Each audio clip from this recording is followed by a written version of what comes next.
दिल्ली में इन दिनों एक नया सियासी बवाल मचा हुआ है। दिल्ली के लोक निर्माण विभाग यानी पीडब्ल्यूडी ने मुख्यमंत्री रेखा गुप्ता के बंगले के लिए एक टेंडर जारी किया। घर के निर्माण के लिए जारी किए गए इस टेंडर की खास बात यह है कि इसे सीएम के आधिकारिक आवास के निर्माण के लिए नहीं बल्कि रेनोवेशन के लिए जारी किया गया है। पीडब्ल्यूडी ने इसके लिए 60 लाख रुपए का टेंडर जारी किया। इसे लेकर दिल्ली में मुख्य विपक्षी दल आम आदमी पार्टी के साथ साथ कांग्रेस ने भी सीएम रेखा गुप्ता पर कई सवाल उठाए। आम आदमी पार्टी ने रेखा गुप्ता के बंगले को माया महल बुलाना शुरू कर दिया है। आपको याद होगा, जब आम आदमी पार्टी की सरकार थी तो उस समय अरविंद केजरीवाल के बंगले को शीश महल बुलाया जाता था। इसके जवाब में दिल्ली के कानून मंत्री कपिल मिश्रा ने क्या कुछ कहा, आप एक बार सुन लीजिए। आज से मुख्यमंत्री जन सेवा सदन की ये लोकार्पण किया जा रहा है, जनता को अर्पित किया जा रहा है और ये पहला दिन है। आप देख सकते हैं इस सेवा सदन को, इसमें जो व्यवस्था है, जो भी जनता की सुनवाई के लिए व्यवस्थाएं बनाई गई हैं, उस मीडिया के कैमरों के लिए खुला है।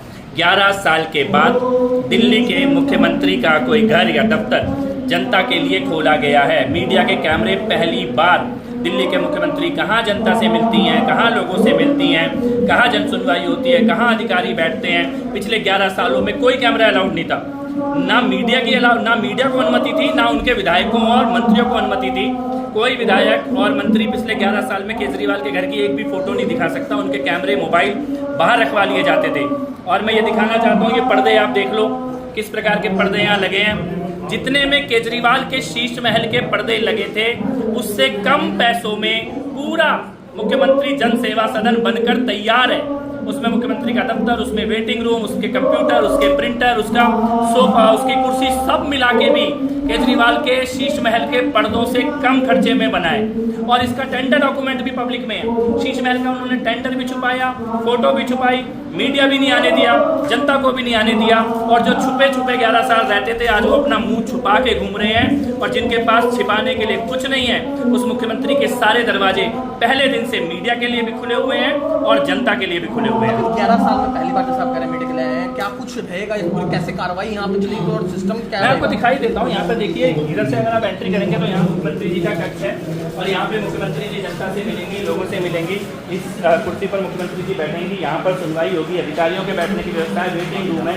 इस तरफ यहाँ पर कंप्यूटर लगे हैं, प्रिंटर लगे हैं, वहाँ पर रिकॉर्ड की जाएगी। एक शिकायत जो आएगी अधिकारियों को आगे फॉरवर्ड किया जाएगा। एक्शन लेने के लिए पूछा जाएगा, कितने दिन में एक्शन लिया गया, किस सुनवाई का समाधान किया गया, उसकी व्यवस्था यहाँ पर की गई है। तो पूरा एक जन सुनवाई केंद्र में जनता के लिए जो भी बेसिक सर्विसेज होनी चाहिए वो सारी यहाँ जन सेवा केंद्र में सदन में है। कल आतिशी मुख्यमंत्री जो है मीडिया सामने उन्होंने कहा कि पहले तो दिल्ली सरकार डिसीजन लेती नहीं है, अब जब डिसीजन ले रही है तो कुछ दिन बाद उसे कहते हैं गलत डिसीजन हो गया, फिर पत्र लिखकर ड्रामा करते कि वापस ले रहे हैं। आतिशी हो या केजरीवाल हो, सिसोदिया हो, ये दिल्ली की जनता को केवल झूठ बोल रहे हैं। वो डिसीजन कोर्ट का था और वो आम आदमी पार्टी की पॉलिसी के कारण था।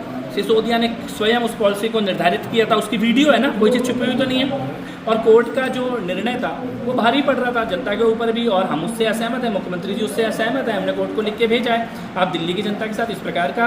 और वही गाड़ी अगर मुंबई में, हैदराबाद में, बेंगलोर में चल सकती है, वहाँ पे पॉल्यूशन नहीं कर रही, तो दिल्ली में क्यों पॉल्यूशन कर रही है?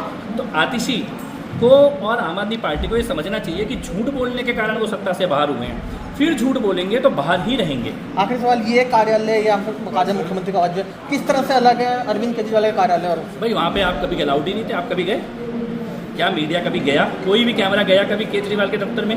यहाँ पहले दिन मीडिया आ रहा है, जनता आ रही है, मोबाइल अलाउड है, कैमरे अलाउड है। सबसे पहला डिफरेंस तो यही है, हमारे दरवाजे खुले हैं, उनके दरवाजे तो क्या खिड़कियाँ भी बंद थी। एक फोटो उनके दफ्तर की आज तक बाहर नहीं आने दी गई क्योंकि उनके पास छिपाने के लिए था।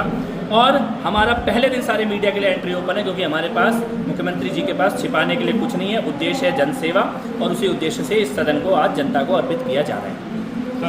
अगर आप ये वीडियो YouTube पर देख रहे हैं तो हमारे चैनल को सब्सक्राइब कर बेल आइकन दबाएं, और Facebook पर देख रहे हैं तो हमारे पेज को लाइक करें।